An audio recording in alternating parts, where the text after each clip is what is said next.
পাবে সে খালি মধু মধু করবে, বুঝছো? আমি একটা রসমালাই খাও খাও। সাদ্দাম মালের সাথে এই মেয়েটাকে আপনারা কেউ চেনেন? অনেকে হয়তো বলে যে আপনি কি শশা আপাকে চেনেন না। না, সত্যি আমি চিনি না। আমি বলেন কি? চমকাচ্ছি যে আমি চিনি না। যদি আমি চিনতাম তাহলে আমি বলতাম, আমি অত ভয় টয় করি না। এই মেয়েটা হচ্ছে যে একটা পিয়ন ক্যারেক্টার করছে, পুরো গল্পে 1 মিনিটের অভিনয় করছে। বলেন কি? চলেন তাই সবাই এই 1 মিনিটের ভিডিওটা দেখে আসি। গাইস, মধু খাচ্ছি, মধু মধু, রসমালাই রসমালাই। তো আমাকে যে পাবে সে খালি মধু মধু করবে, বুঝছো? আমি একটা রসমালাই খাও খাও। আমরা যারা কাস্টিং ছিলাম তা হচ্ছে আমি এবং আব্দুল্লাহ রানা ভাই এবং আশরাফুল আলম সোহাগ ভাই এবং লাবণ্য লিজা আপু। আমরা সে একটা নাটকে চারজনটা। এই ধরনের একটা মেয়েকে কেন আপনি এই নাটকের ভিতরে, সেটা হোক সামান্য সময়ের জন্য, কেন আপনি নিলেন? আমিও তো সেটাই বলি, শশা আপুকে কেন নাটকে নিলেন?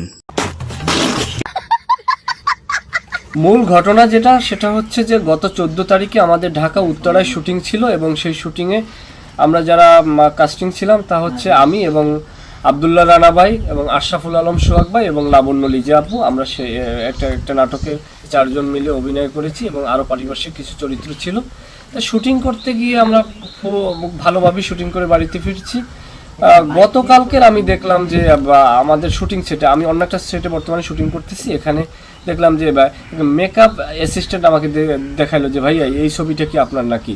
আমি বলছি হ্যাঁ, এটা তো আমাদের 14 তারিখে শুটিং করছি আমরা। সেটা বললো যে আপনি এই মেয়ের সাথে অভিনয় করছেন কেন? আমি বলছি কোন মেয়ের সাথে? এই শশা আপার সাথে।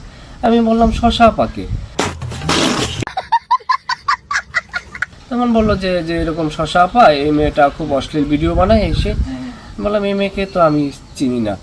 বলে একে নাকি নায়িকা হিসেবে নিয়েছিল। আমি না, এ তো নায়িকা না, মূলত হচ্ছে গল্পের নায়িকা, সে আরেকটা চরিত্র করছে। আর এই শশা আপা নামে যে মেয়েটাকে আমরা কেউই চিনি না।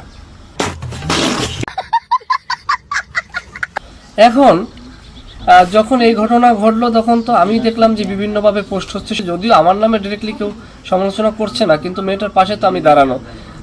তখন তো আমার একটু প্রেস্টিজ ইস্যু আইসেই যায়।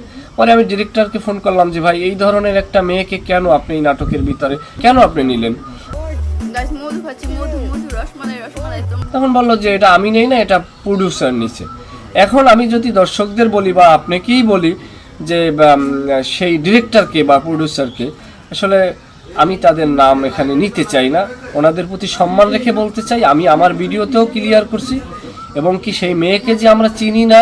সাদ্দাম মাল কিন্তু শশা আপুকে চেনে না। আজকের ভিডিওটা এই পর্যন্তই, সবাই ভালো থাকবেন।